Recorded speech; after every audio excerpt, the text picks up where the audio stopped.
Hey guys, what is up? And Shadolance back for another review. Today I'm going to be doing another epic weapon, the Ravens G36c.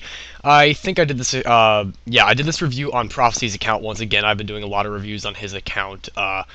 I have been doing reviews back and forth on my account and his account, and I actually do have the Ravens, so I don't remember whose account I do stuff on, but this was one of the ones I did on Prophecy's account, and I gotta say, I love this weapon. I like the regular G36c quite a bit. It's a lot of fun to use, but it's not great for competitive gameplay, just due to some reasons I mentioned in the actual review.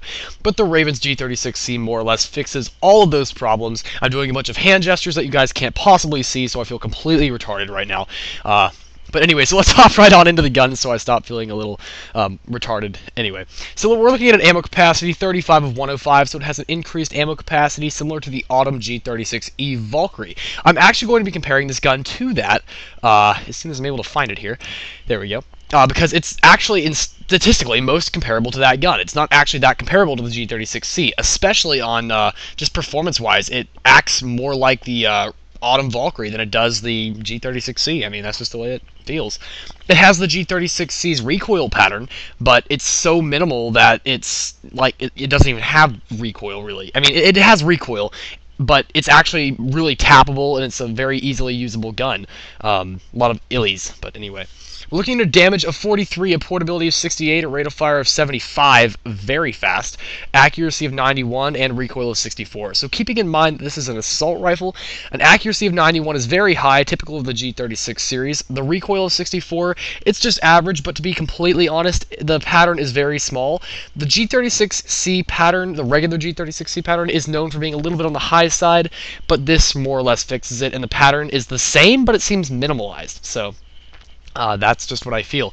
The rate of fire is 75. Obviously, it's not as high as you can get it on like the SOP mod and stuff with the 77 after customization, but the 75 on this as a base is really, really fast. You usually don't see too high above 72, 73 on most assault rifles, but the fact that you can see a 75 on this is a really nice little perk. The portability of 68 makes this gun pretty portable for an SMG. For an assault rifle, it's quite portable, and it's very, very useful in my opinion. I love it. You can easily run with this assault rifle if you have to. The damage of 43 is already very, very high. It's not getting up there to that 44 that the SOP mod and some of the other guns get, and it doesn't have that integrated silencer either, although you can put a suppressor on it. The G36c, you can put your own magazine sight and suppressor on. The reflex sight does not come built onto it. I just attached it because of typical usage. I would say if you want to, you can equip an S1 suppressor. I don't see any reason why you would want to put a different suppressor on it. Sights, I would say you're probably better off using an ACOG most of the time, because it's actually a pretty fine gun for tapping now that the recoil's been more or less fixed. Or, not fixed, but it's just better. I mean, it was intended to be that way on the G36c. It's not like it was a problem or anything. But it's just harder to use. But, I mean, you can see me spraying it here, and the recoil is much, much less than the regular G36c. Also, I think the sound on the Ravens G36c is quite amazing. I love the sound for this gun.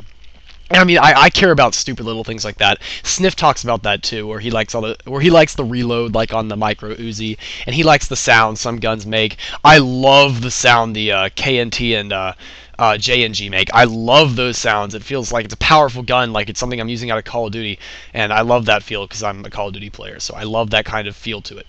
I feel like I'm using an M107 when I use those weapons. I mean, I know I'm not, but just the sound and stuff, but...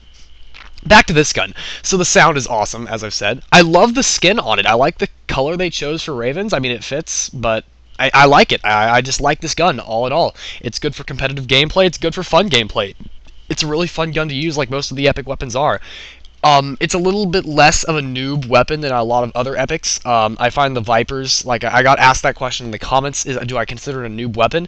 And while I mostly consider it how you use the gun, and how it's more, you can't really blame a noob gun. I mean, there are some that are pretty blatantly you can call noob, the M416, the SG556 for that matter, but on the other hand, they're called noob weapons because anyone can use them, and they're good weapons. And that doesn't change the fact that they're still great for usage, and you can use them in competitive gameplay and still do well. So, just in general, I still find them incredibly versatile weapons, including this one, so that hasn't changed either. So... It's not the most popular epic weapon in the world. I don't see too many people that use it. Partially just because it's kind of hard to get. You can only get it in a couple of cases. If I'm correct, you can only get it out of, if I whip this out, the Epic Ultimate Super Specialist Juliet, and Victor. So I'm also going to whip up quickly before this review is over the Autumn G36e Valkyrie stats. It has a base damage of 45, which is 2 points higher than the G36c. You have a portability of 65, which is 3 points lower than the portability on the C. You're looking at a rate of fire of 68 compared to the C's 75, which is much higher. That's one of the downfalls of the G36e series. It typically has a lower rate of fire, but it's not too bad. Then you're also looking at an accuracy of 90 compared to the C's 91, and an accuracy of 68 compared to the C's 64. So, in general, except for the damage of 2 points on the damage, which is already high enough to be a solid 3-shot, 4-shot kill at longer ranges, you're looking fine for damage, especially considering you have that 35 of 105 ammo capacity. So, just keep that in mind while you're going. Yeah, so would I suggest this weapon? Yeah, it's a lot of fun to play with. If you have the NX to spend, I wouldn't go out of my way spending a ton of NX trying to get this weapon if you are kind of limited with that. It's not worth it in that sense, but it's a ton of fun to use if you're able to afford this kind of stuff, and it's still great for competitive gameplay. I find this gun to be incredibly versatile. There aren't really any major downfalls. It's going to be scoring very highly, like a 9 of 10 or an 8.5. It's going to be scoring pretty highly. The only real downsides I can see to this is that you can't, because it can't be customized, and I'm comparing this to other epic weapons and actually some NX rares like the SOP mod, for example, it doesn't come equipped with a silencer, so that damage of 43, when you look at the SOP mod, you have the silencer plus the base damage of 44 once customized, so that kind of stuff just kind of shuts the gun down a little bit, so it doesn't compare to some of the NX rares. I still find the SOP mod to be better than this, and because it's an NX rare versus an epic, I mean, there's a lot of cases where the rares are better than the epics, but still, I can't give it a full 10 of 10 because of some things like that. But it's still going to be very highly rated, and it's still a ton of fun to use, and if you get it, you should use the crap out of it. But that's about all I really have to talk about the gun, guys. On the other hand, I do have a new intro that I've already got. I'll announce who made it for me when I start using it in about a week and a half. You'll get a preview of it sometime soon. I'll make sure it gets in a video or another. But, yeah, also I would encourage you to keep checking out the channels that I have mentioned in my sidebar and the YouTube channel. If you would check those out, I would greatly appreciate that. They are all wonderful YouTubers, most of which you probably already know if you're watching this video, but do check those out. Please rate, comment, subscribe, and I will see you guys in the next video, I am sure. Shadolance out.